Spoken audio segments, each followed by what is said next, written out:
Hey, it's Dylan. So today what I thought I'd bring the eVTOL enthusiasts and investors is going to be a little piece on where is George Kivork and what has he been up to. So I did some deep diving and I was actually able to find that not only is George still working at Archer, he's still active out in the community, and let's get into seeing what George Kivork has been up to.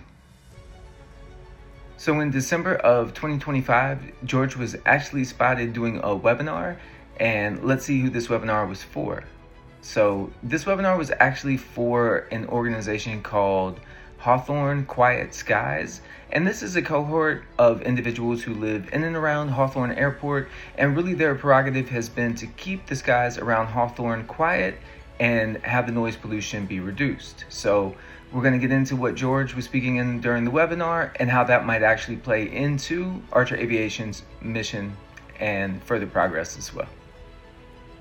So a real quick background on George. He actually came over from Joby Aviation to join Archer Aviation in the summer of 2025, and not long after he did arrive to Archer Aviation, there was a lawsuit filed by Joby who was basically saying that George had brought over some trade secrets. And so that lawsuit is still pending, but what I find very interesting is that Archer has not hidden George, and to see him out do these webinars shows that not only has Archer continued to mature the talent that they have inside of their organization, but to not hold back with an impending lawsuit and let George go out and do the marketing for his team and to speak with these cohorts, and that way that he can have his presence felt and be a part of that Archer Aviation community as well.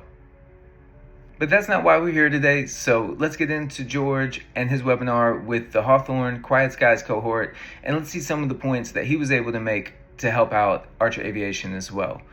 One of the points that he led off with was speaking about how the Midnight aircraft was going to be 100 times quieter than the traditional rotorcraft helicopters that these residents most likely have been seeing or hearing fly over Hawthorne, which has been bringing the noise pollution in which this cohort would like to reduce. So George did use the example where having it 100 times louder in the traditional heli would allow you to hear that helicopter 100 blocks away. By reducing the noise level by 100 times, that now brings you down to basically a 1 block radius where you're going to be able to hear a Midnight aircraft. And again, without getting into the decibels, it's basically going to be about as quiet as a whispering conversation to those on the ground, as these aircraft will be traveling up in about 1,500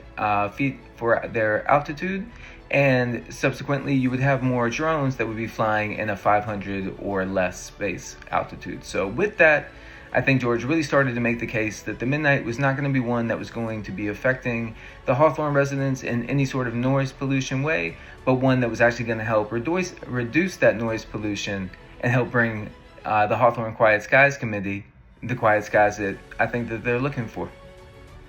As we do look for clues about when Midnight is going to be able to ramp the production and have Archer Aviation really pushing these aircraft off the line, even George to the cohort did mention that it is going to be about 2 to 3 years till we see hundreds of these aircraft in the air. Yet he did point out that Hawthorne was a gem of LA, and also to the pilots that were going to be able to be trained and to fly the Midnight. One thing he pointed out was we're now going to have pilots who don't have to spend nights in other cities, in other states, or other countries from where they do live and from their families. So by having the ability to be a pilot for Archer Aviation, this now brings you the ability, and let's say for LA, where if you live in LA, you're now going to be working in LA, taking off, landing, which means you're going to be going home, sleeping in your bed, have the chance to be with your family. So I think that's an extra bonus of having Archer Aviation move into Hawthorne and looking them to expand out their aircraft network as well.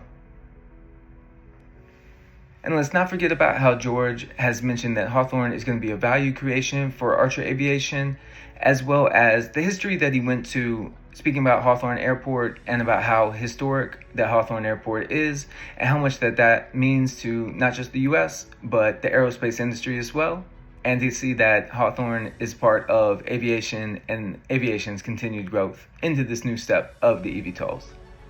So after watching this webinar, it brought two things to my mind. Number one, it does not seem like Archer Aviation is scared to put George out to the public, and they're allowing him to operate in a marketing role. So with the fact that this lawsuit is still pending, I'm really liking to see that George is out and about in the community and being able to host these webinars to basically spread the word of Archer Aviation and continue to do the job that he was signed up to do. And number two, if we're looking at the Hawthorne Quiet Skies cohort, what a better place to be in than looking for a community that's looking to reduce the noise pollution, and to have a company like Archer Aviation who's already building a next-gen aircraft with low thermal, low emissions, and a low noise profile, which they're going to be bringing to cities near you. And one of the first may be LA, and a lot of the MRO coming out of Hawthorne Airport as well. So not just Archer Aviation, but maybe look for some of your other favorite eVTOL companies to be doing some MRO or leasing some hangar space from Hawthorne Airport as well.